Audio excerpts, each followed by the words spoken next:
Shalom to everybody. I hope you're all well. Chanukah Sameach. Ah, so I hope your Chanukah has been illuminating, wherever it was. Don't know if you had time to listen to the Chanukah class. Anyone have time to listen to the Chanukah class this year? We went much more in depth into all different things. If you were there in the room, that's even better.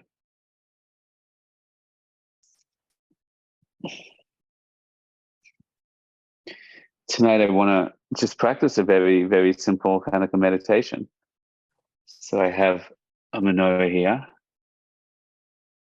Voila. So you have something to put your attention on when we do the meditation. You have some little kindlechs menorahs as well. Some of them go out faster than others. So I want to review all the kavanas of the Siddiqim that we discussed in the meditation, in the class, and then practice a meditation together around that. We'll use the menorah, and I'll put the camera up to the menorah to help you have something to have a kavana on, the intention on. And that it's the core idea is that when we look at the candles, so here's the candles, let me move this all the way over. When we look at the candles, there's really multiple levels to see. Is Hallelu Kodesh Haim. So what that means is we're not supposed to be looking at the physical light of the candle. We're not doing connection to the physical light, or even lower than the physical light is the things they're illuminating in the physical world. What we're here to do is try and see them as a channel and a gateway to a deeper illumination, which is the drawn down by the intention of the act behind them. The fact that these are Chanukah candles and not just physical candles is because of the intention and the blessing that we say, which creates an opening, an energetic opening in them, through which transformative illumination shines. So with that in mind, what we want to do is practice putting our attention not on what we usually do when we light a candle. Usually we look at the things that are illuminated by the candle. And then we say, well, there's the things that are illuminated, and then there is the source of illumination. So if I ask you, what is the source of illumination? It's the process of combustion, which is generating light and heat of that candle here. So that's also what we're not interested about. We're not interested in Chanukah in the physical world at all. We're interested in Chanukah of the spiritual revelation, the Or Haganus, the light that shines through that to illuminate our consciousness and to illuminate the world. The world does not have a problem with physical darkness right now. According to global warming, there's more intense sunshine than ever. What we are supposed to be doing right now is looking through the candle. It's something that we most need of all is illumination. It's something that transforms our consciousness. It shifts our states. It expands our awareness and understanding. And then, once it's expanded our awareness and understanding, that penetrates our hearts and then goes to a molecular level, a biological level, which shifts our body, which heals our body and heals the world. So to really begin to make the most of this experience, this meditation technique, what the Siddiqim say is that there's different levels of a candle. So the first level of the candle is the physical body itself, is what we talked about in the class. That's called the psil, the wick itself. So we have a physical body, but deeper than the physical body is multiple energetic fields, which are giving it life and giving it consciousness and giving it sustenance on all different levels of our being. So we have the physical body, and then we have the nefesh. The nefesh is what is generating and creating order or lack thereof in the physical body. It's the energetic field that creates the physical body. It tells each cell what to produce. It creates order in the system, and that's called the nefesh. So the nefesh is bound to the physical body, It surrounds and is within the physical body, but it is a little bit more dark, transcendent, expansive than the physicality. And then there is the energetic deeper realm of the emotions called the ruach. Things we've discussed before, we're just opening our hearts and minds to them a little. And then that's the energetic force. That the ruach has very, very powerful energy.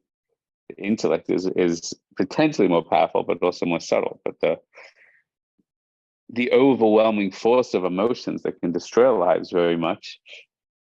But when channeled, can expand our states to prophetic levels. That's a very deep, intense power. Is the emotion. So the emotion then opens up deeper to the higher level of mind, of awareness, not just intellect, but the awareness behind the intellect, the insight, the perception, the sense of self, the concept of das, or really Kabbalistically Bina. Now, in theory, all our higher consciousness, the beginning of higher consciousness, which is understanding, which is awareness, which is sensitivity, which is a sense of the self greater than my emotions or my desires or where I am physically or what I'm desiring or rejecting, aversion, having aversion to, aversive to. So there's an English version of the sentence somewhere. So there is the physical, but beyond the physical, there's the nefesh, which is energizing the physical, and then there's the emotional, and then higher than that, there's the concept of mind. And all of that is what's called the or panimi. The or panimi, which is the light that is bodied within. On the inside of every vessel, there are 3 levels. But then outside, there's all of the makifim, there's the higher lights. And then there's the light of what's called Chokhmah, which is the organos, which is divine realization, divine awareness. And then there's a light beyond that, which is the light of source, from which everything emanates. Everything emanates. Now, when we look at a candle, we see those levels. So if I turn my little camera around. So here we go up to the candle over here. So here we see there's the wick. And right above the wick, there's the dark part of the light, which is a little blue. And this is called the nefesh, the dark part, which is the nefesh, right? Because our soul is very bright, but where the soul interfaces with the body, that's the darkest part of the light, if you will. And it's called Malchus as well. Malchus is also Techelis. Techelis is also this blue turquoisey color, which they're both related. And then we have, that goes up, and you see above there, if you look carefully in there, you see, it's very interesting, where the wick interfaces with the light, you see it's black light, or blue light more accurately, a dark part of the candle, and then there's a shadow in there. You can see that shadow in the white part of the light, because it's diminished, because that's the nefesh that's interfacing with the body. But then there is the brightness of the candle, and that's its full emotional power and energy. That's the hislavis, the fiery, passionate part of the heart. Okay, and then around that is a glow. Even here with the camera, you can see there's a glow of light around the whole candle. So that's called the bina. There's a glow of light around the whole candle, which is called the bina. And there's this little glow of light next to me who's watching. She's called the Mechala Elisheva. She's her own different glow. But enough about her. Let's talk about candles. Fine. So there's 3 levels besides the body. Now, more than the 3 levels, there's another part of this light. And that is, this light is everywhere. This light is filling the room. This light is expanding in all directions. The fact that you can see this light means that it's actually shining in all the space around it. That's why you could see it there. And if I could see it over here and I could see it over here, that means that light must be emanating in all directions. So there's a part of this light, if you turned out the lights in the room, then a part of this light is literally going all the way around the room. You know, if there's no lights in this room, that light would be hitting the walls in all directions. So there's a part of the light that expands infinitely it's connected and sourced in that light, but it's expanding infinitely around it. Does that make sense? And that's got to do with Chachma. That's our divine consciousness. So the whole idea of psychic ability, the whole idea that you can put your attention on somebody else or be in resonance with them or understand them or tune into them, that whole idea means that there's a part of your consciousness which is not just limited to your mind or your feelings or your body sensation or your intellectual awareness or your memory, but there's a part of your consciousness that expands infinitely into the other and infinitely beyond ourself. Just like if the candle, Ner Hashem Nishmas Adam, the candle of Hashem is the soul of a person. Hey, sweet girl, it's your job to go to bed right now. Could you do that for me? Go. Good night. Everyone says good night to you with love. Great. So the idea is that there's a part of our soul which is not the two makifim. There's two levels of our soul that are outside our body.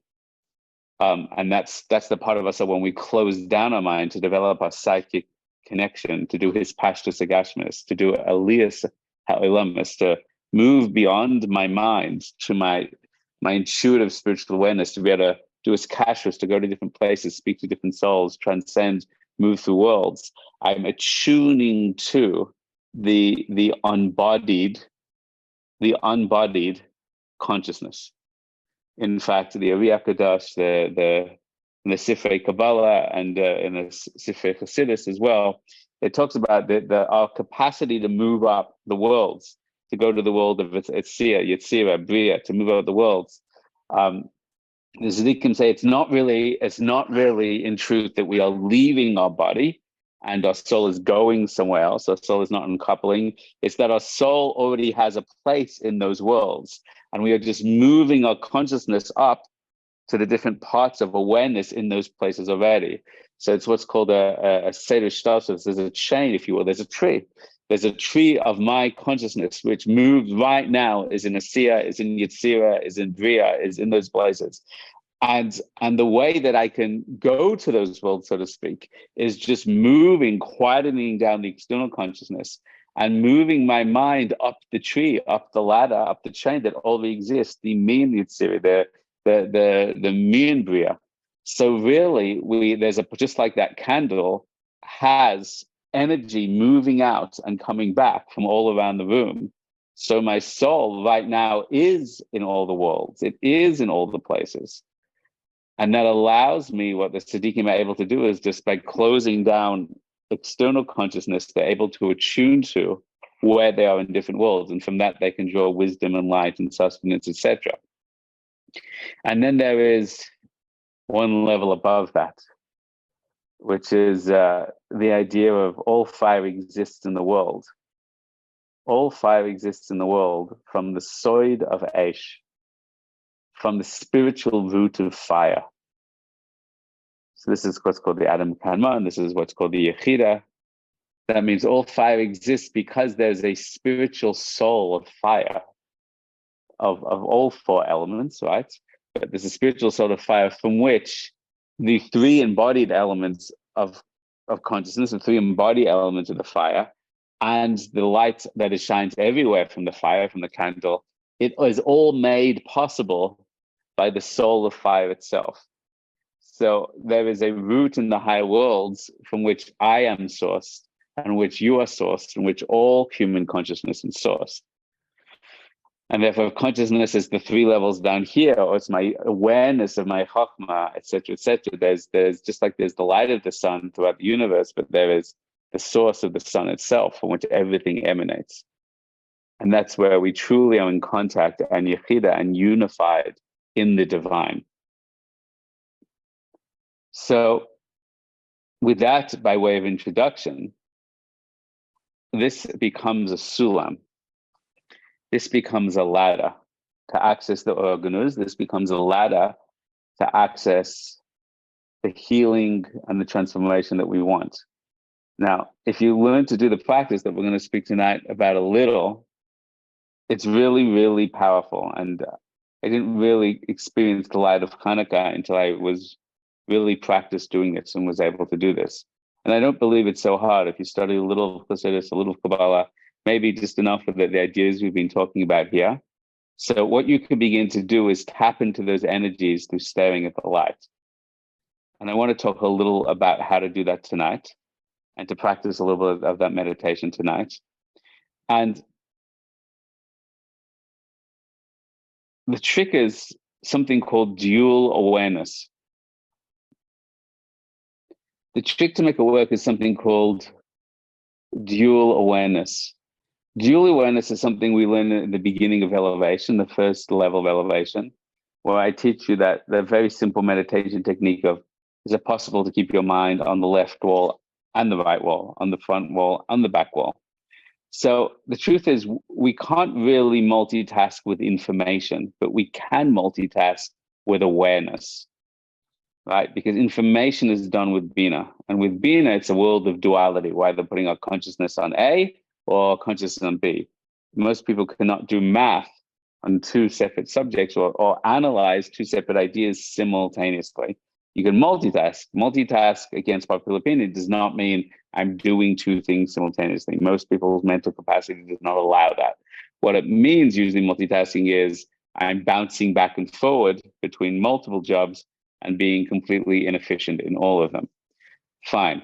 But what we can do with our DAS is actually dual awareness. So dual awareness means, as you're listening to me right now, what I want you to do is I want you to focus on the palm of your right hand. So I want you to just be aware. Now, if you think about your right hand, you won't be able to do this. But if you just feel your right hand in the palm, then you are able to listen to me and you are able to watch me and you are able to feel your right palm. And now just try feeling your left palm. Now, I want you to feel your right palm and your left palm at once. So the truth is you're intellectually listening to me, but your senses can simultaneously experience the right and left warmth and pressure and heat of your palms. Now, at the beginning, you may go, okay, the right palm, the left palm, back to the right palm. That's fine, that's normal. But as I'm talking to you right now, I want you to see if you can just relax your mind. The more you try, the harder it gets. The less you try, the easier it gets, until you're just aware of both of them at once. It's actually very easy. You have to get out of your intellect and just move back into your DAS. In fact, it's a very empowering way to calm your mind. This is an important technique to learn, to teach others. When you teach people to do this, it deeply calms their nervous system very, very fast. Because it's a trick to get out of your rational ego mind and just into DAS. In fact, I already feel much better just doing it now. You're all able to do this right now? You're struggling? See if you can keep doing it. Try moving your hands around a little. Just take a second. I'm going to get a drink. Don't mind me. Just see if you can keep moving your hands around a little. As you do this, and ignore me in my living room, and just see if you can maintain that dual awareness.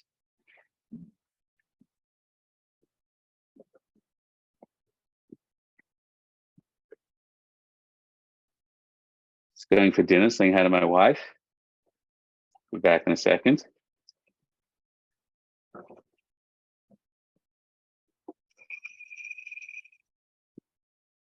That's great. See if you can add your feet. See if you can keep doing it with your palms. You can all still hear me, right? So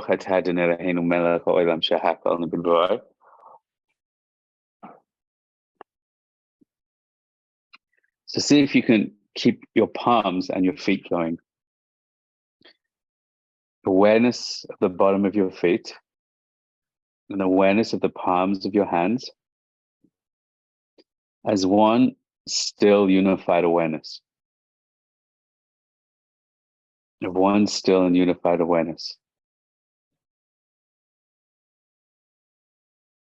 of one still unified awareness. If you move them, sometimes it's easier just to have that energy there.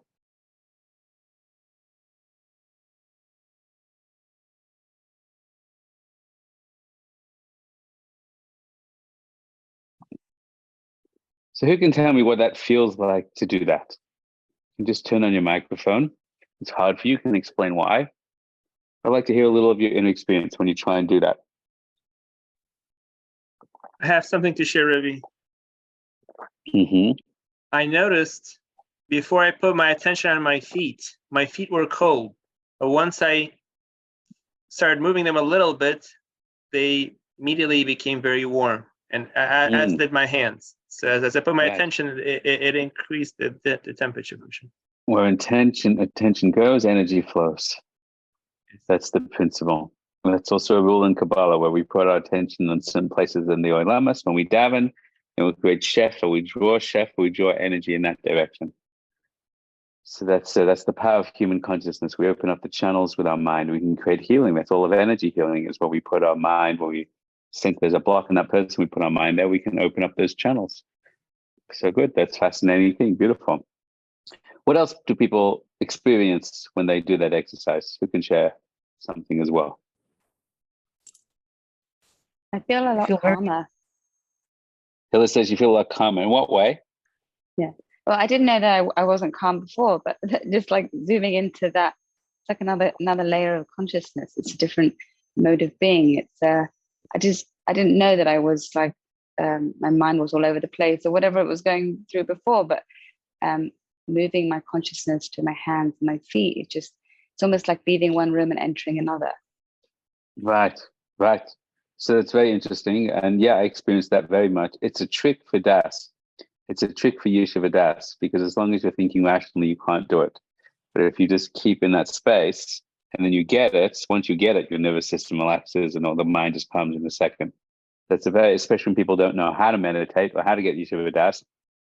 Just tell them, hold up your palms, rub them together. You ever see me do this? And just do that. And as they're just feeling the energy between the palms, and they're just that dual awareness, they're meditating, because you've just taught them how to just attune their attention into sensory awareness, and it straight away knocks them out of their ego busy mind. So yeah, so even though I was doing the exercise, I could feel myself calm down more. Great, wonderful. And we don't know how busy our mind is, because we're so used to it being busy and nervous system buzzing all the time. That's why if you set time each day for meditation and you don't wait until you need it, you step and do it when you do it, you're always amazed that the benefits are really extraordinary. Great. Who else? Someone else turn on their mic to share before. I'll share. I found that my vision, like my sight actually was altered. Like something happened with the depth perception of like you on the screen and the blurring out of everything around it. That was trippy. Right. It's super interesting, because when our mind calms, then our inner perception is open. Our inner sensitivities and perception are open. You know, the eyes and the ears, our nervous system is like constantly overworking, and therefore we're hyper focused and we're hyper attuned and we're responding to loud sound and we're erratic in our perception. But when our senses calm down, like I often find, like, you know, when you go outside in the forest and your senses come down, you breathe in the deep air, then suddenly you're just more, your perception, the doors of perception are open and to much more beautiful, subtle awareness. And that's one of the powers of meditation. That's what you're doing. So the dual awareness helps that. Again, dual awareness is not really about duality. Ironically, it's about non-duality, right? It's about that you can begin to sense everything simultaneously. So fascinating. It changes perception as well. Somebody else wanted to say something? Yeah, it was very interesting just to do the exercise. It definitely felt calm and kind of like what some other people were mentioning, a little bit of an altered state, like a slight altered state, going out of the mind and into like this, you know, experiential or sensory space. But I also noticed that I felt like there was energy coming out of my hands, like kind of something, I don't know, like when I had, when I had the dual awareness on both hands at the same time, it just kind of felt like something was like coming out. I don't know. Right. So this is, you're all saying all exactly the right things. So in that state, which is exactly where I'm going with what I'm about to teach you or beginning to learn together, is this concept of that there is energy coming out of our hands. When you open up your hands, then you channel energy of based on your will, or the Birkus Kohanim. There is energy coming out of our hands. There's energy coming out of our ears and out of our eyes. There's energy in everything in the world. That's the energy that keeps the world alive. And when we attune, when we engage in something on a sensory level, then we attune to the energy within it until it becomes tangible. And because the engine of our minds is not the focus, the noise, the fears, the self-sabotaging beliefs that I'm spiraling around, because that is now released. And I am A, calm, still, expansive, awareness, open, but I'm B, attuned to particular things in that state.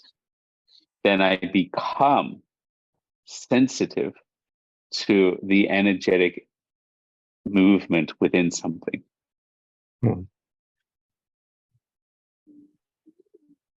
You can attune to somebody's soul. You can tune to someone's inner emotional turbulence. You can attune to lots of things, but it has to be from that pristine, pure awareness, not from the busy ego mind, part of the mind. That's where we're going with this. Beautiful. Who else cares to share?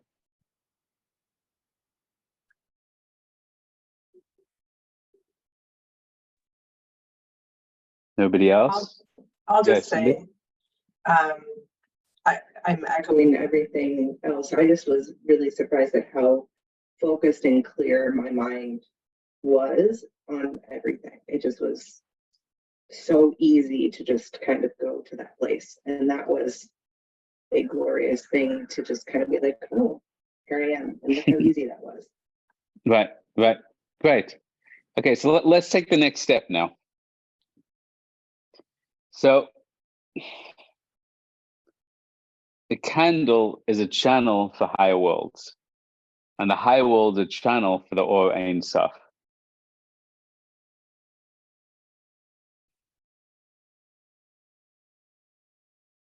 To put more precisely, the candle is a channel for the light of Atzilus, of the pure divine light, of the pure divine Sfirat, that are in their pristine form in the world of Atzilut, Atzilut from the Lashon of Etzel, the first Lavush, the first world outside the divine light, relatively speaking.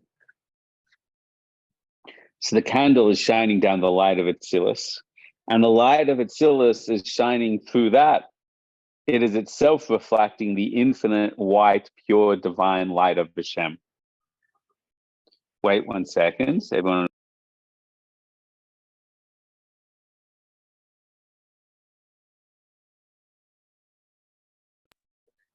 Great. So there's the candle, and the candle is refracting the light of Atzilus, and then Atzilus is refracting the light of the Or Ein Sof, the infinite light of the divine, which is beyond any form of refraction, is in its unified infinite state, beyond infinite, if you can. And you have the Or Ein Sof, you have the light of Atzilus, which is already infinite enough. And then you have that little candle, and then you have you. Then you have you. So now let's understand the next level of the breakdown. When you have you, I have my nefesh, my ruach, neshama, my chai yechida. I have my physical body and all its strengths and weaknesses. I have my emotional reality and all that intensity and blessing and challenge and eitzadas tova and highs and lows and trauma and ecstasy and lust and pleasure and pain and fear and shame and all those kind of things. And then I have my intellectual mind and my consciousness and those parts. And then I have higher levels of the soul. Now, how am I going to fix my body and my heart and my beliefs and awareness and consciousness and empower and illuminate my soul, my makif, in a way that's so illuminated with light now and forever, especially till next Chanukah, which is called a Muna. It's so clear and it's so elevated, and it's so open, it's so aware, and it's so trusting, it's so pure that it shines in, releases and purifies and elevates my mind, and it shines in and heals and transforms and elevates and unifies all my emotions, purifies all my emotions so they're passionate and positive and holy, and then shines into the body and energizes and heals and energizes and heals and electrifies and unites, right? So what I want to do is I'm going to heal the 4 levels, so to speak, of my inner being by drawing into it the 4 levels from the world of Atzilus, which is the perfected divine human. And how am I going to charge that level of Atzilus? By drawing the Or Ein Sof into those 4 levels of Atzilus, drawing them into me. How are they going to draw them into me? Through the light of the candle. Through the light of the candle. Through what light of the candle? Through the power of the wick, that's my physical body. And through a power, the next level up, through the dark lights with a little blue, that's my nefesh, it's energizing the physical body. And through the powerful flame, the passion of his lavas, that's going to draw the light from the Or Ein Sof to the world of Zah, the heart of the world of Atzilus, into that orange part of the flame, into my heart. And that the makif, the aura surrounding the light, that's drawing from the Or Ein Sof into the world of being a divine wisdom, divine awareness, beautiful, that my mind and my beliefs and my understandings are pure and clean and expansive and open.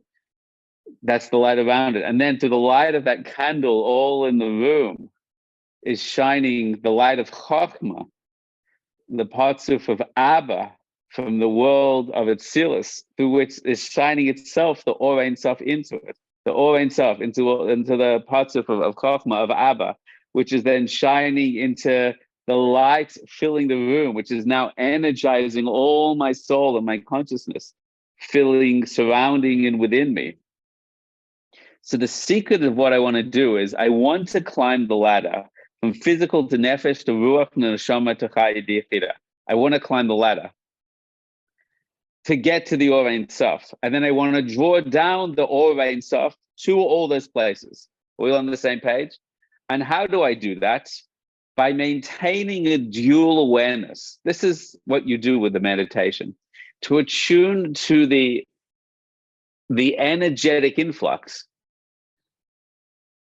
that Yonason was talking about, we want to keep our mind on multiple of these levels at once. What does that mean? My body, the wick, well, let's start with my nefesh. The nefesh body, let's keep that as one now, simplify things. So my physical energy, my physical health, my actions, and connecting that with the dark blue light there. So I'm going to start by going this and that. Now, as I do this and that, when I get that, this and that is now connected to Malchus and Atzilus. Whoa. Which is the source of all the vessels, of all the earth, of the feminine grounding. Now I'm doing dual awareness or triple awareness.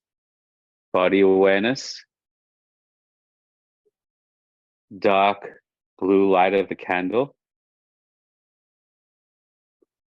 the Shekhinah, the feminine, the world of Atzilus, to be in us, who's in her body vessel, but with power and balance and alignment and holding that feminine space in the deepest, most expansive but grounded way.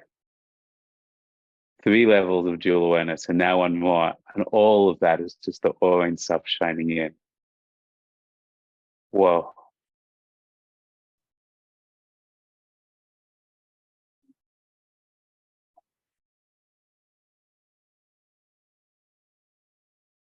Now I'm aware of 4 at once. I'm not thinking about them. I'm aware of the beginners. As the aura itself is pouring into Atsilis. Atsilis is just a filter system to bring through that unified light. It's coming through that candle, the dark blue part, and it's coming into me. I can channel it. That I should be healed. That I should have beautiful Kalim, bias, clear. And never Shem Nishma says, I'm now through all of the world, that my family is a bechin of a kli, that financially, money, which is a bechin of a vessel in my life, that the organization I'm building should be strong and pure and holy and illuminated, that everyone I should know should be physically healthy, should have abundance physically, all their needs taken care of, should be strong, should have a house to live in. Now, share that out with the world. Now here's the 5th level. Let go out to all of the world beyond us. Keep your mind on those 4 at once. Just be aware it's expanding beyond that. I'm not asking you to do this yet. If you are or you're not, that doesn't matter. Do you sense what we're doing, the exercise of what we're doing? And then, so that's dual awareness. Just focus on this for a second. Here we go. Let me move this all the way over. Let me move this all the way over.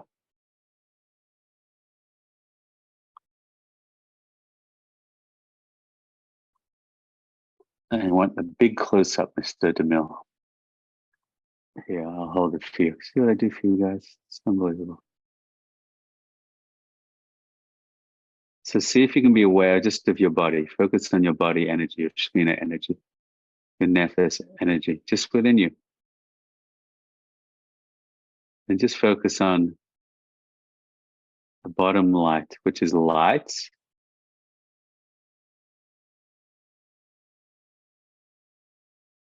I don't want you to see this rocking the whole time. I'll find a way to do this. Bear with me. Mr. Rabbi, I'm not a film director. Probably more film director still than I'm a rabbi. Fine. There I go.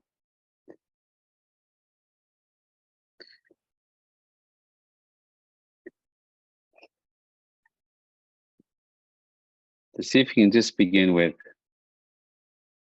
first of all, don't listen to me. Just your body awareness. Just where your soul is interfacing with the physicality and generating the whole physical construct, the matrix, which is real, by the way. And that candle, that part of the candle, the dark blue light in the body. Just realize that they're one. Don't think as you're watching a video screen, it's not the same energy. Are you watching the video screen? You're doing his kashrus with the energy of this mitzvah, which is 100% real. There's no separation. Choose and believe it. Okay, and that now aligns with the highest spiritual world of infinite divine light and energy of the Shekhinah, the feminine embodiment. She interfaces with the physical world and holds space, Mother Earth, in true ultimate illumination, the healthiest, most elevated feminine.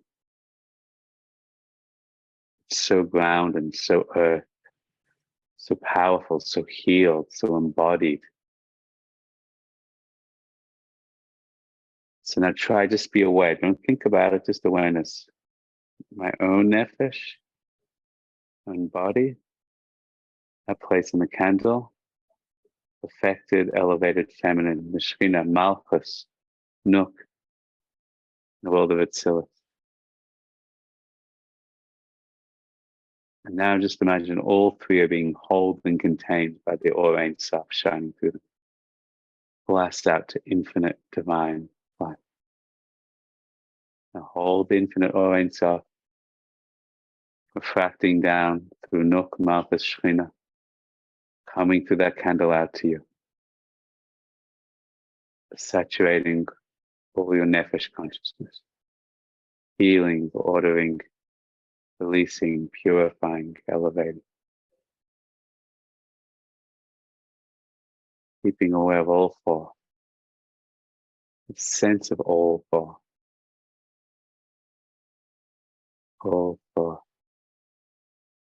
be held by that mother of all four, the feminine of all four, the nurturing of all four.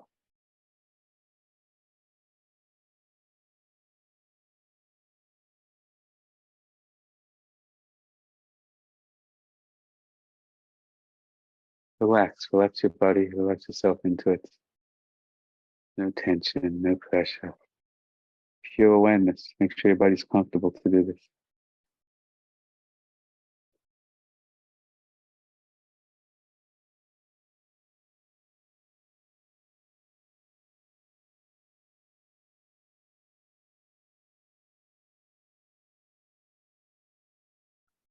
Okay, just relax for a second.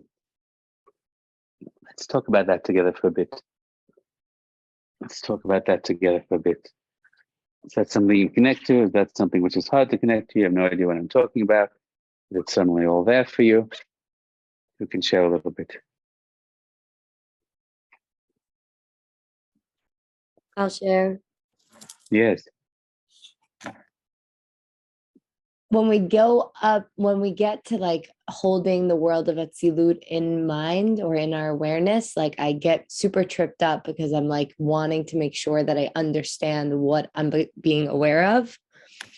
And because it's such a like obviously esoteric thing to grasp, I find myself like falling in and out of my desire to grip onto the understanding versus like trusting that I could fall into what you're saying. Have you ever felt love in your life, Joyce? I hope so. Really? That's what it's like for you? Can you think of one moment where you were feeling love? You were telling me on your birthday, those some moments when you felt connection and love. No?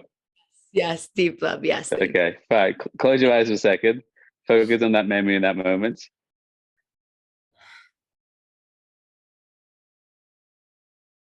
Tell me when you got it, even a little bit.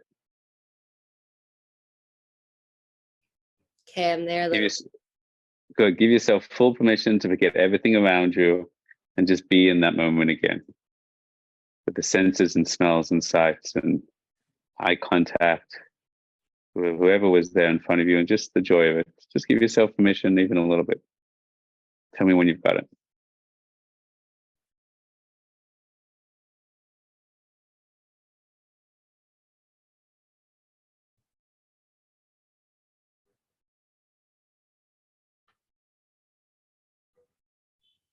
Okay, a bit.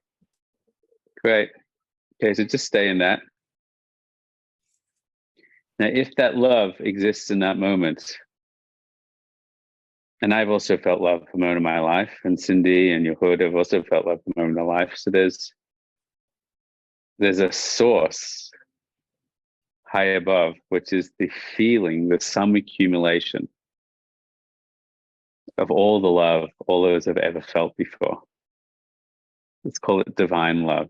Yud Segel, Hey Segel, Vav Segel, and Hey Segel. From which all the little moments where we contact love, which is the source of all of them, which is generating all of them. So if that was, you had that little moment, I've had my little moment, you've had probably 20 other moments at least, and we've all had 50 or 100, and there's 7-8 billion people on the planet, and there's billions of people for thousands of years, and we've all had this moment. So what's the source of that place of love, of joy, of connection, of blessing? Just imagine what that must all feel like, which is that unadulterated, without all of other fears and anxieties and what if I don't get enough, or I never get enough, and why can't I hold on to it more, and why do I always blow it up? If we just quieten down that noise for a second, just be aware there's a little light outside. There must be a sun that it all comes from. Just let that memory and all the other memories dissolve to release and reveal a greater awareness of love beyond that. Tell me if you're able to taste that a little.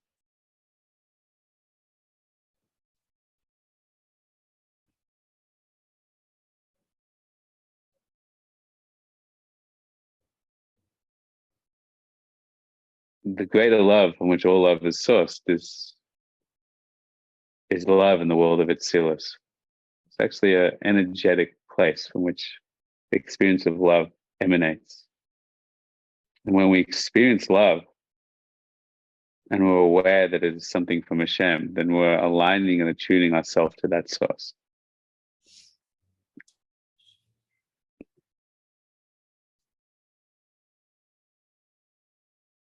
We can use fancy words like esoteric. But as far as I'm concerned, China is esoteric. I've never been there. I don't understand who they are and what communism is about and why do people live that life, and the whole thing's weird to me. I've heard the geography is different there. Seen forests there. They don't look like forests in Australia as well. The whole thing's weird. I don't understand what it means.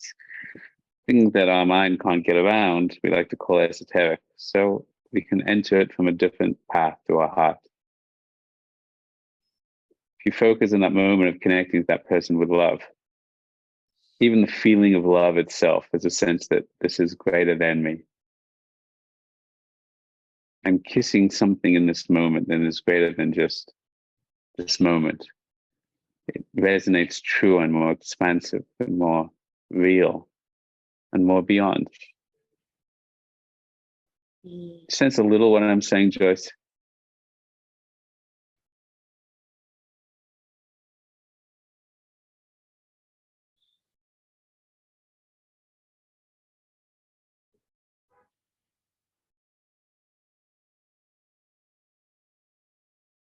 Yeah. Keep words to that at all?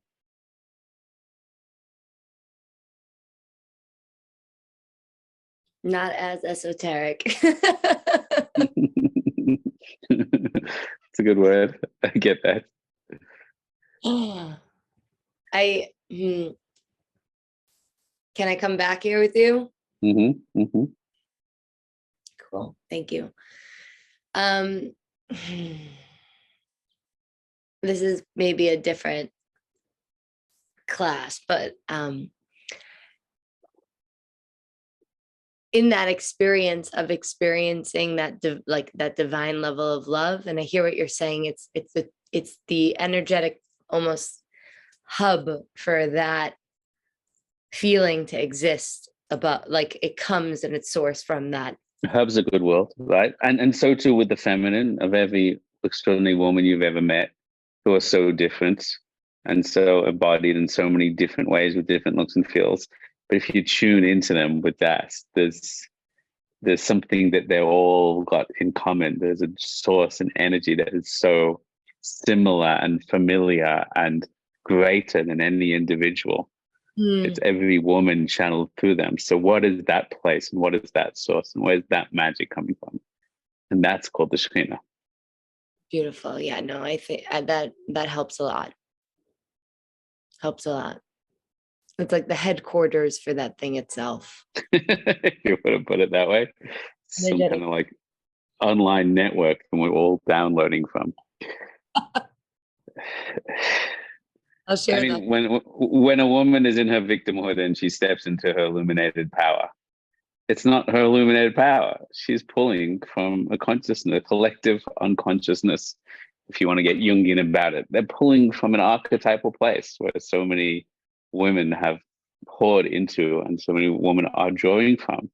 It's much going, you say Esther Amalka, every woman is Esther Amalka, and every woman is empowering Esther Amalka, and Esther Amalka is empowering everyone, and all our consciousness is Moshe Rabbeinu, and all our chesed is Avram, and all our gevurah is Yitzhak, and we are drawing from that place, and now pouring that consciousness into us. So it's archetypes, but not just archetypes as in a theoretical theory, but archetypes as a spiritual reality from which we draw sustenance, and from which we draw energy and consciousness, and from every woman draws that power to be her greatest self. And when you hold to the Shekhinah and develop the Shekhinah and draw from the Shekhinah, whether it's Sarah Menu, whether it's Rachel, whether it's Rivka, whether there's all these different dimensions, Esther and Alka, and these are different ways we tap into the Shekhinah's power. And we embodied it in 1,000 different ways. We're embodying the Shekhinah in 1,000 different ways. Hopefully, a man is embodying a Kodesh Baruch Hu, and a woman is embodying the Shekhinah. And that's the shidduch we're aiming for. So it's a very beautiful exercise to develop a sense with the Sfirat and to develop a sense with the Tzilis. We should do a whole course on this. Is to take archetypes, and the Baal Shem Tov is so into these things. Right? Is take archetypes in the world, like 10 extraordinary moments of femininity in your life, of an empowered woman, or you felt nurtured and loved in a feminine sense, or you just felt, incredibly proud or embodied to be a woman. Take like really clear memories and experiences and meditate on each one and feel into each one and draw them and weave them all together until you can almost crash through the moments into that extraordinary, tangible sense of that's that energy. That's the energy. Right. And really what it means to be a healthy embodied male in 2020, whenever up to when you watch this video. Right. We all have images of how men are so broken, white men are, and all this men. But that could be a broken form. There's plenty of broken women, there's plenty of broken men. But what does it mean? The most healthy, beautiful, empowered, awesome sense of masculinity. And what are examples of that? And that's, and chesed, what are the best, most beautiful examples of chesed, of yesod, of chokhmah, of bina? If you draw them together, you start to develop in a very attuned sense of energetic awareness of when you're connecting to what. So the Baal Shem Tov and many Hasidic masters were always about whatever you look at in the world, what's the divine energy it's showing from? So it's coming, which of the Sfirat is coming through now? Whatever they looked in the world at all, including false religions, including evil acts, whatever they look at, they say, what energy is this drawing down from? And they were hyper spiritually attuned to, wow, that's feminine energy, that's Nook, elevating up to the mother energy. That's the lower feminine, the door elevating up to the mother. This is the sun connecting with, joining with the Chachma, joining with this part of, uniting with this part of.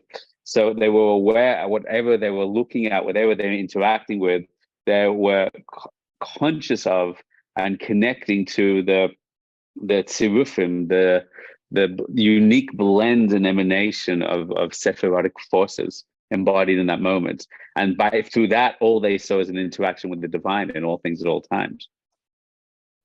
I think that it's a brilliant course to craft because it is, like you're saying, it is the spiritual dimension. It's like the web of spiritual dimension that we're like engaging with all the time. I mean, but this in a very keen way.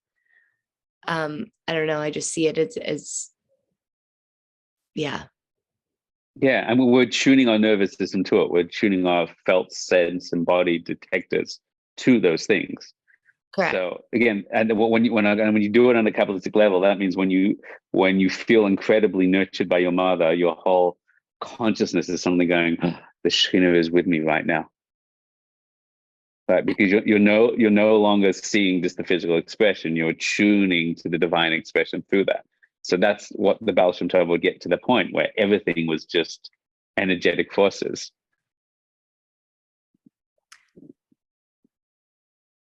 You can develop that program if you want. I'll go and do other things.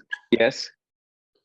Just one other layer to it. I think that there's obviously it's very ripe for understanding where the places of resistance or blocks come up in that attunement, because where we can't necessarily, so in that place where I felt the divine love immediately after, I was taken to like a very, very young place that I had a wound around not feeling. Yes, that's what I saw. I was going to say it, but I didn't know if you wanted to say it. There's a crying little girl in there, I kept wanting to say, and like it's so, yeah, I just like kept coming up over again and again. I didn't know if you wanted to go into it. So that crying little girl was just like, you're like trying to push past her to get to that thing. So fine. Yeah. So like so fine. But so that's another class. Fine. Good. That's another course. Okay. But yeah, so that's there, and you're trying to have the experience, and you're pushing past her, and she's like clawing away up and out. You have to see her and bring her into the light, but she's not there yet. And push out to her. Let's move on. Great. So with that in mind, what we're talking about. So we were moving up that ladder. Now, this is a very interesting thing. It's a very interesting thing of dual awareness, to keep your consciousness on multiple levels of multiple worlds at once by not thinking about them and just being aware of them. The more you learn Kabbalah and Chassidus, the more you attune to these things and have a felt sense of them in your being, the easier it is to attune to these things strongly without thinking about them. This is another thing about the nervous system. The nervous system represents Das, is Das HaKoilet, which means it takes systems and it integrates them until you can connect to them on a subconscious level. That means at the beginning of learning how to drive a car, you're like, oh, put my foot in, put in the clutch, pull down a stick shift. That you don't then you have to stop. I have to indicate, oh, I put on the windscreen wipers, whoops. It's this very slow linear process. But after you drive for 2 years, 5 years, then you're shifting down gear and putting on the windscreen wipers and chewing an apple and changing the radio and talking to your friend next to you. Because what was conscious information has now been crunched down and inculcated to become subconscious and automatic. The nervous system can manage it and integrate it without demanding the conscious mind is consumed, without consuming the bandwidth of the conscious mind to do so. Therefore, the more you learn about Chesed and Gevurah and Tiferes and Netzach, you said the Malchus, the more you learn about the worlds, then you get to a point when you just sense them and their power and their energy in a very deep level without having to go, oh, which name was that? Which of the oasis was that? What was Chesed from Gevurah? Fine. So what happens is then you just put your mind on that and you just kind of go Malchus and you go, oh, Malchus.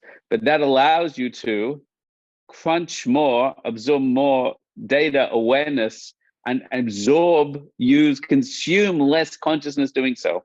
You're able to be aware and of more information with less consciousness. And the consciousness can focus higher and higher and more subtly and more subtler and subtler on the energetic downloads and flow, while being aware of the details without consuming the bandwidth on the details. That's pretty abstract, but what I'm saying is important key stuff. Is anyone getting this? I hope so. Great. Questions, comments, feedback?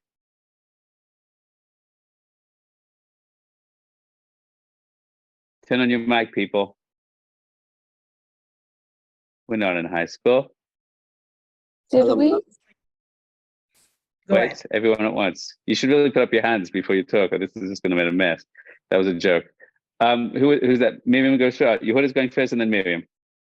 Okay, so the idea of body awareness is always kind of what gets me to that yeshiva dot state.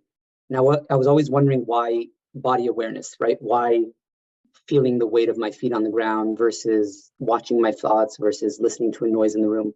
But I realize it's all the same mechanism in a way, because all I'm really doing is I'm putting my attention in two different places. There's me noticing the weight of my feet on the ground, and then me noticing that I'm noticing the weight of my feet on the ground. And for a moment, I had this thought, like I was trying to do the exercise and I couldn't do what you were describing because, I couldn't wrap my mind around it. The four different levels: the Shekhinah, the Or Ein Sof, myself, the Ner, and my physical body. And then I kind of had this feeling that, I'm constantly in 4, 5, at least different places awareness-wise anyways, right? I'm watching this on the screen. I'm noticing there's 2 screens behind me. I'm noticing my kid making noise. No, so we heard it. That's the point I'm disagreeing on. You're not in 5 places at once. That's called multitasking, which means you're in no places at once. My awareness is in multiple places, no? No, your awareness is in multiple places. Your awareness is being smashed around the room. Oh, look, there's my kids in the room. There's the back. Oh, what was he saying? Going back to the class. Oh, I'm hungry. What time is it? That's not multiple places at once. That's fragmented consciousness. I'm being ricocheted from here to here to here to here, but my awareness is not really fully engaged in anything. When your awareness is fully engaged in, for example, something I'm saying, then your kids are running past you and you don't even hear them and don't even notice them. You got it? Because then your awareness is fully brought to the presence. So what most people say, my head is in 10 places at once, What they really mean, my head is bouncing between 10 places at once, but it's not staying consistently and deeply with anything. That's the illusion of multitasking, that you're not really multitasking, you're really shattering your concentration. Do you hear the difference that we're suggesting, you heard that? Yeah, so let me clarify. I guess there's the idea of like peripheral vision, right? Like you can look at something straight and you can still see the side, right? So in that moment, that's a great muscle. That's awesome. Right. So I'm choosing to look forward, but I'm also seeing the opening of the doorway slightly to my right. But are you fully attentive in the looking forward when you're watching the doorway to your right?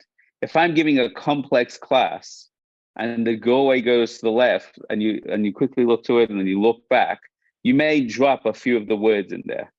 So we haven't given it equal attention, is what I'm saying. Correct. I mean, it's like the 80-20 rule. I guess that what I was getting at is correct. You can't give your full attention, right? I can't sit there learning a lot of Gemara, like really focusing in, and at the same time thinking about my day and what I need to do. If I'm doing that, I'm not giving my full attention. Not on Bina, not on intellect, but you can give your full attention on awareness. Right. So that's what I'm trying to clarify. So awareness, to really give your full attention on two different types of, like, to be aware of multiple things, you're really tapping into the feel of those things. You're not really tapping into the intellectual understanding. Right. That's different. So, you could focus on what I'm saying and being aware of the light around me. In fact, if you focus right now on what I'm saying, but be aware around you, there's a light and an energy. What does it mean there's a light and energy around me? If you say in your head, well, there's a light and energy around me, then that's an intellectual idea.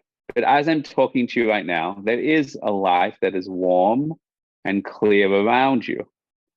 And if I slow down my speaking a little, and they're just words, so you can listen to my words and be aware that you're immersed in a golden glow.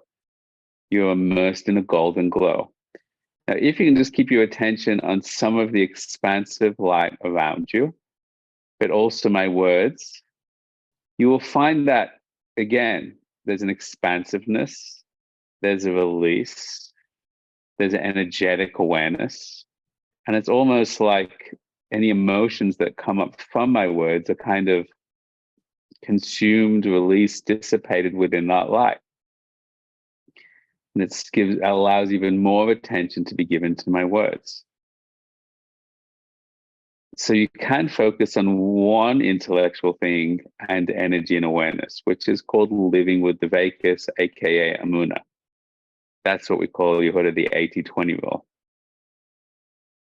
As long as 80% can be intellect, 20% can be awareness of lights or connection or joy or peace or Shem's goodness, awareness of a goodness around me. And if you can say there's me and there's the awareness of the lights, you can say there's a candle and there's the light around the candle. Then you can say there's the world of Atzilus and the aura and stuff around the world of Atzilus. And then the candle and the light around the candle, and then me, and then the light around me, and then you and the light around you.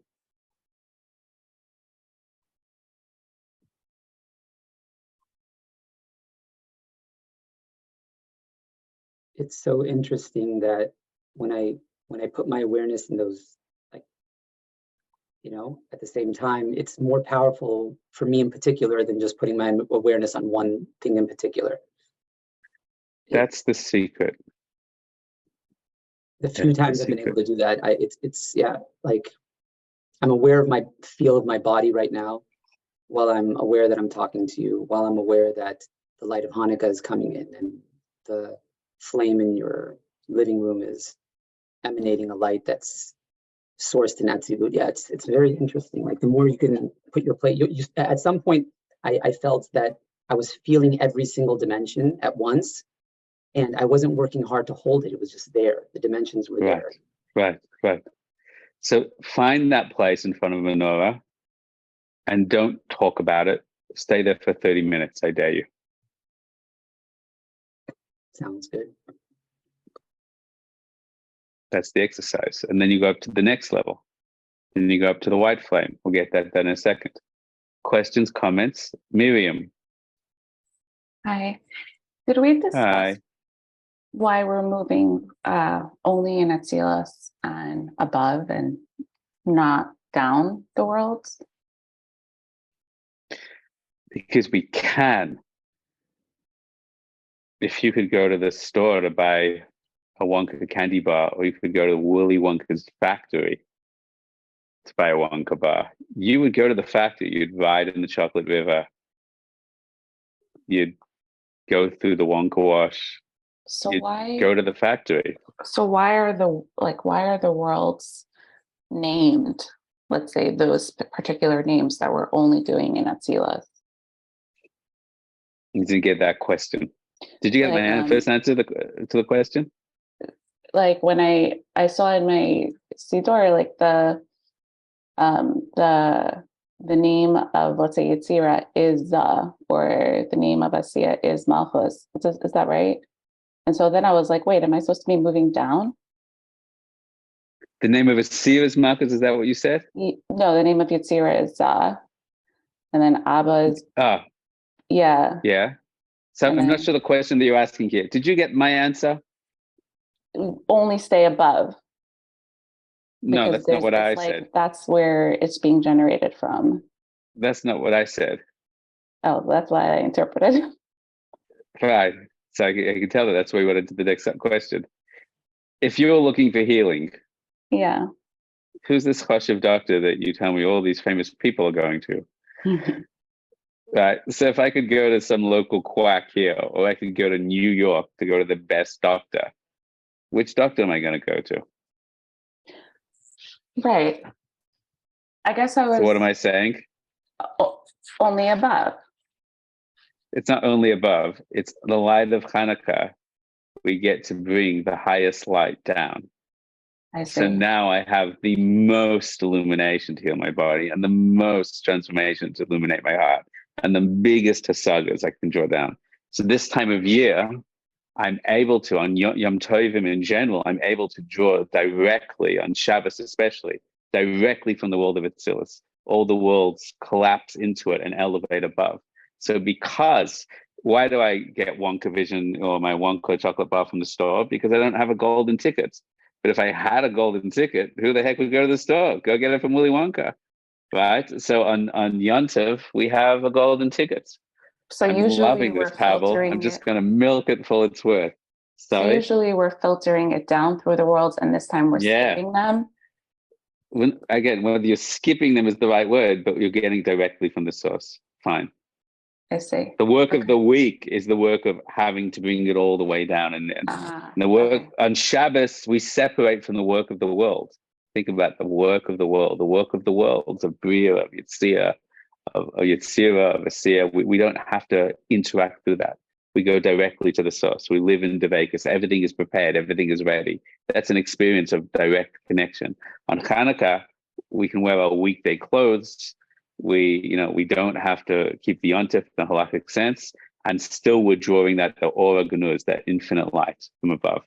So that when you can get that healing, when you get that transformation, when you can get it directly from the source, then you go to the chocolate factory is what you do. Okay. So that's how it's Great. on the micro and the macro, like versus like what we're doing above that, what we would typically do by coming down. Mm-hmm. During the week and in general, we always do a set of status. You go from, you've seen this story here before. You go from Asiya to Yetzirah to Bria. You work up to the worlds and you bring the light down. But there's certain times when we can, including in our meditation, just go straight there. When we've learned the Makava before, that meditation, I mean, that's also drawing directly from the light of Atzilus as well. That's the most powerful light. And when we're lost in this world, that's the equivalent of meditating. I can do behavioral psychology and work through all my belief systems and behavior and structure. Or I can do, today people do psychedelics, would you believe? Or I can do meditation and I can just go straight into the light of the soul. And sometimes my belief system and my trauma is so intense and so embodied that going through a linear way working out my beliefs and working out my feelings. It just doesn't work. It's too slow. So I really have to shake the infrastructure, and I have to go straight to the top and draw down an Or Chadash, a whole new life, and then restructure the system from the top down. So that's the idea of the chocolate factory. Baruch Hashem, we've got the golden ticket. That's the candles. Fine. Great. Any other questions or comments for now?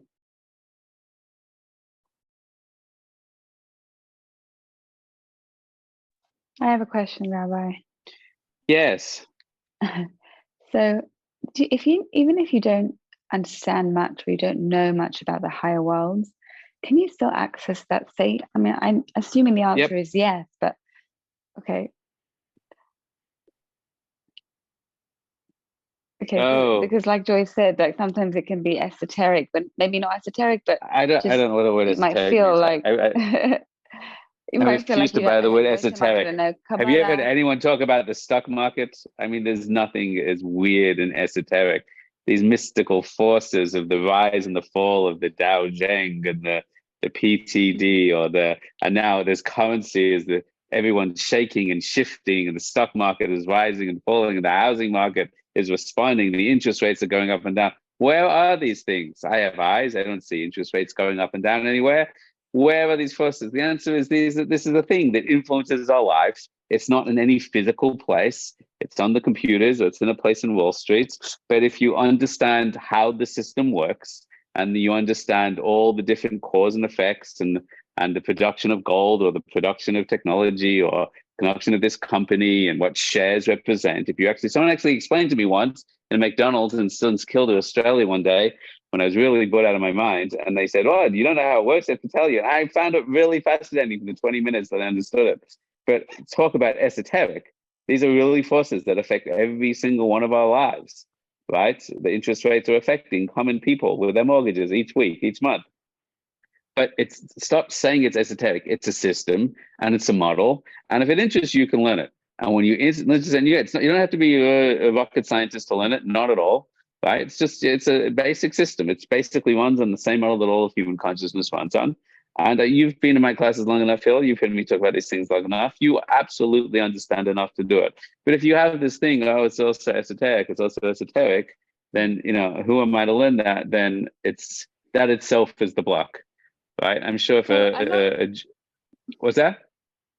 I was gonna say, I'm not really coming at it from that perspective. It's more a case of if I learn more, will that help me to access it more? Or even if I don't know that much, if I don't know that much of Kabbalah, then I could still access that space, even if I don't have the intellectual. The more that you know, and the more that you integrate, and the more that you're connected to it energetically, the more open that you are. It's about information, but it's also about when you learn it, it kind of connects to you. It sits within you. If you purify yourself, if you learn it with Kedusha Torah, until it's something you sense and you feel and you understand. Like any relationship. If a person you know is having problems, should you send a stranger to speak to them, or someone that they love and they're close with? Right? When you love and you're close to someone, then you're bound to them, and you're bonded with them, and you're one with them, and there's more of an influence and more of a connection. But it's streaming through your body anyway. It's streaming through your soul anyway.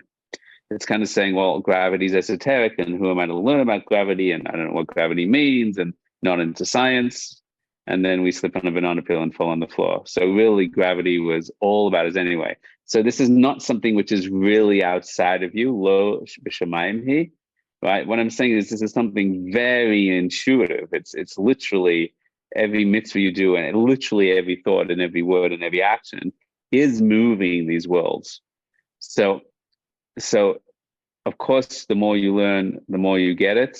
But in another sense, it's deeply a part of the core of our being. Yeah, I would say from last week's class, after we discussed doing Yechudim and Yechud Kucha Brichu and Shchinte and the Shem Yechud.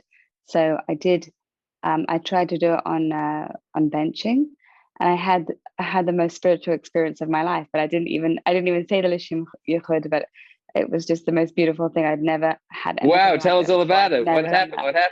It's been a week ago now, so I don't remember all the details, but I remember it was A week ago. I didn't. It was a week ago. It went away, but it took me 25 minutes, and I didn't even notice the time. And it was just, I've never benched like that in my life. It was just so beautiful and so spiritual. But I don't know all the. If you read the L'Shem Yichud in my siddur, it's like talking about concepts that I have no idea about, like bringing down the four imahot, and I don't even remember what it said. It was just like You so. don't know the four imahot are? Oh, not the four imahot, but I can't even remember what the words were.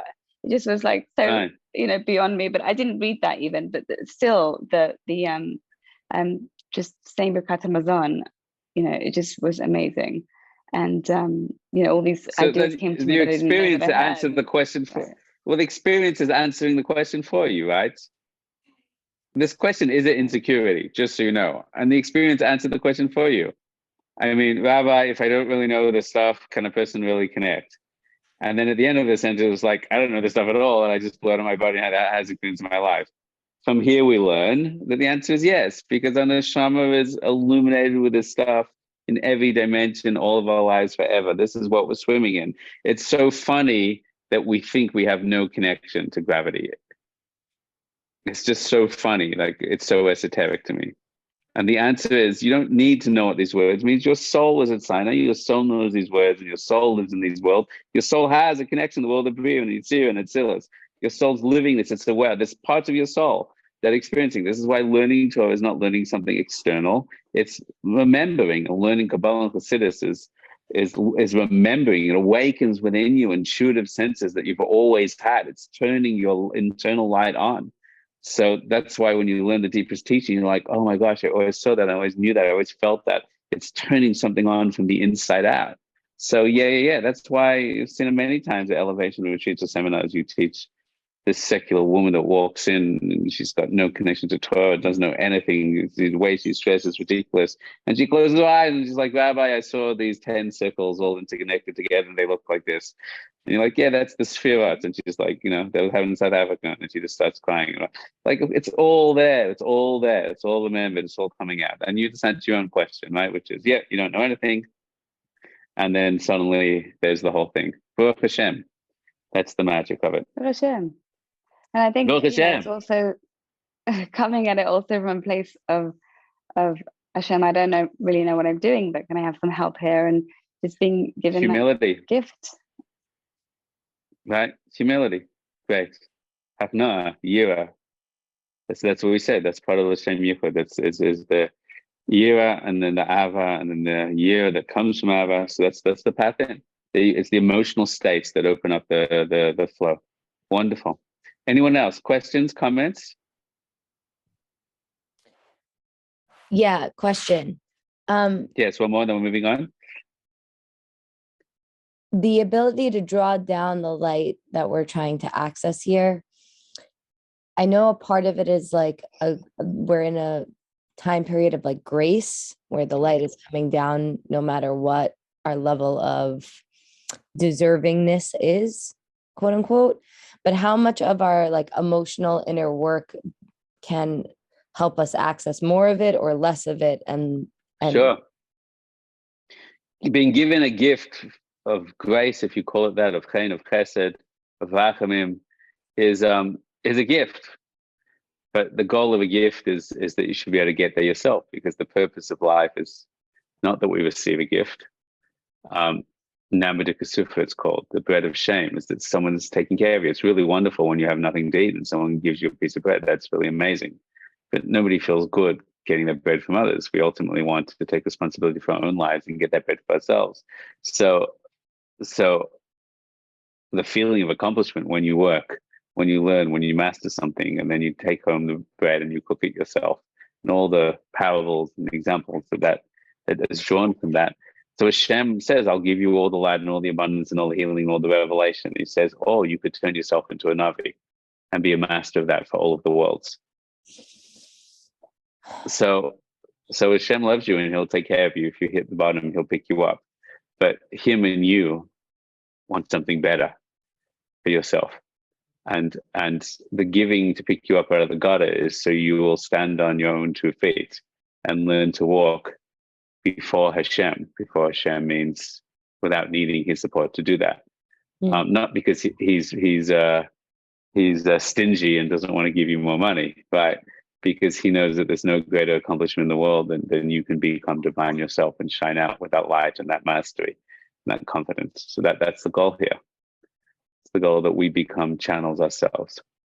With that in mind, my friends, our time is running out. So here we go. So you get into Yishuv Das, and then you do the Makav and you draw light into yourself. And then you go back to the incredible lights before they all go out. Here we go. Let's turn it around like this. And you're going to do this through all of the lights in all of the world because you can, because your neshama is illuminated and you're awesome. So let me just try to turn this around one more time. Great, let's do that. So start back, body awareness, nefesh awareness. The dark and blue area. Malchus, feminine, Shechina, Nook, and Atzilus. And the Or Ein Sof is pouring directly into that, not Seder Shtalshus, not from Keter Chachma down, but also directly. Igulim, also directly the Or Ein Sof is shining into the feminine, Atzilus, particularly because you're putting your consciousness on it, which is allowing it to, then it's shining into the candles, nefesh, and into your nefesh. And out to all the bechinas of kalim and nefesh around you in the world. Don't think about it. Now go up to that white light. Wow, imagine our hearts were that passionate and that bright and that consistent. Look at that beautiful relationship, how the vessel of the nefesh is actually holding the light of the passion of the illuminated heart, the panemius of the lay, the wise heart. So now imagine your heart is so joyful and passionate. Look how clean and still and expansive. So just your heart is illuminated. And that candle, just fill them both at once.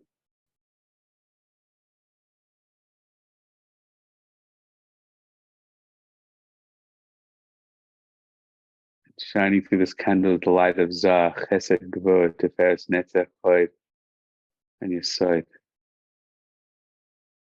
The masculine energy and its beautiful power. Strong, clear, bright, united. The Or Ein Sof is pouring into that. Wow. The Or Ein Sof is pouring in to Zah, the Vav of the divine name. It's pouring through this beautiful, pure light, which is moving and alive and channeling into your heart, cleansing, purifying. The Or Ein Sof into your heart. Just be aware of those 4 dimensions.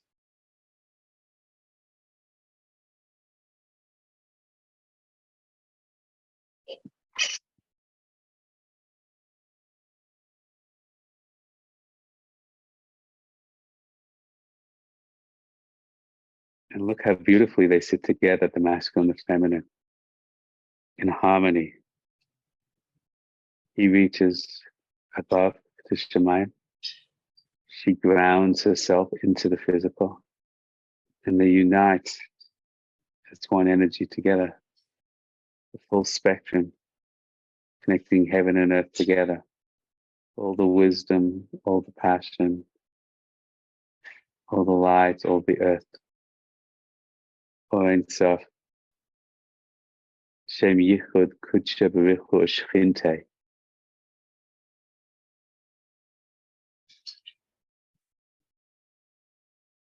Purifying your nefesh and your ruach. And then there's this little aura around the candle. Little white glow around the candle. You can see it. That's Bina. Inner wisdom and knowing, insight, guidance, awareness, deep understanding. a purified, clear mind of insight, of awareness, of understanding, that glow in my mind. Cleanse from falsehoods, rationalizations, justifications, self-sabotaging beliefs are all gone. In mind, the glow of a candle, the world of Bina, Aim Kol Chai, the higher feminine, deep feminine wisdom and knowing, insight, the aura Ein Sof shining through that, the aura Ein Sof shining through Imila'a, Bina,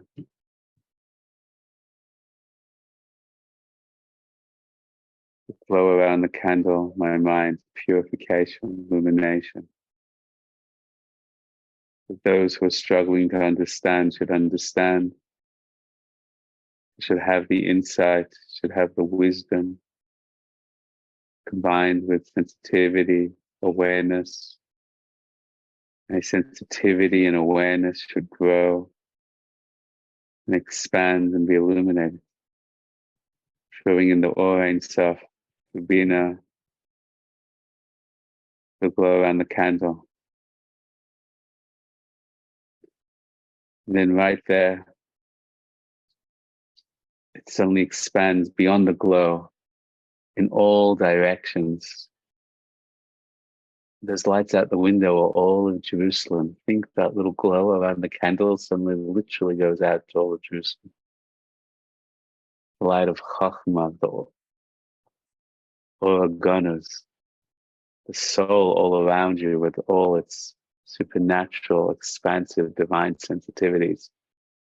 Let's connect together right now, all our neshamas as one, because they can. Space-time is no obstacle, past, future, this country, that country, this world, lower worlds, higher worlds. Our neshamas expand out infinitely in all directions. As this light is literally filling the room, literally going down to the street, literally illuminating all of Jerusalem. The world of Chachma, the world of Atzilus, flooding all the worlds in all directions.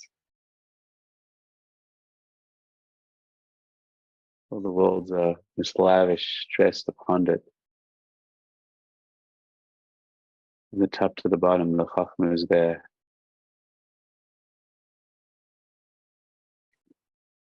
Just like I'm aware of my neshama, deeper, intuitive, divine, Amunah, awareness all around me, expanding in all directions, the whole world. Just like the light is all around this candle. Just like Chachma of Abba in the world of Atzilus. Yud Patach, Hey Patach, and Vav Patach, and Hey Patach. Yud Patach, Hey Patach, Vav Patach, and Hey Patach, filling all worlds, all levels. The aura Ein Sof is very comfortable in the world of Chachma. There's all knowledge there, all wisdom there, all connection there, all insight there, all Yeshua there, all salvation there, all Shabbos there.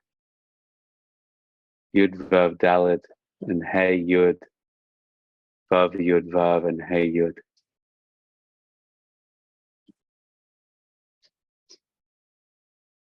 And there's the source of all light, level 5. The source of my soul and all our souls. The source of fire in the world, the Yesod of Eish. The Atik, the Arach, and the Or Ein Sof itself. The infinite transcendent to which everything is creating and being created right now.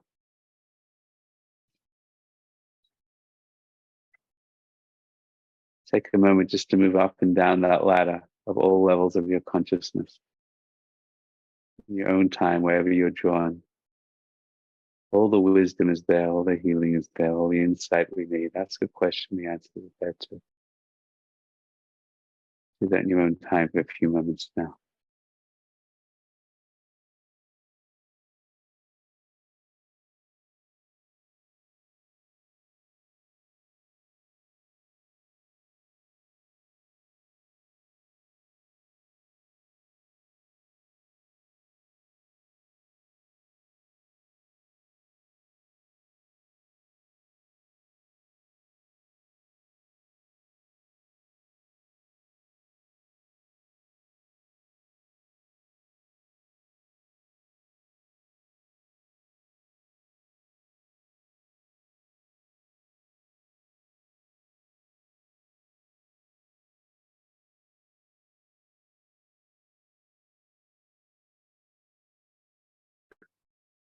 Wonderful.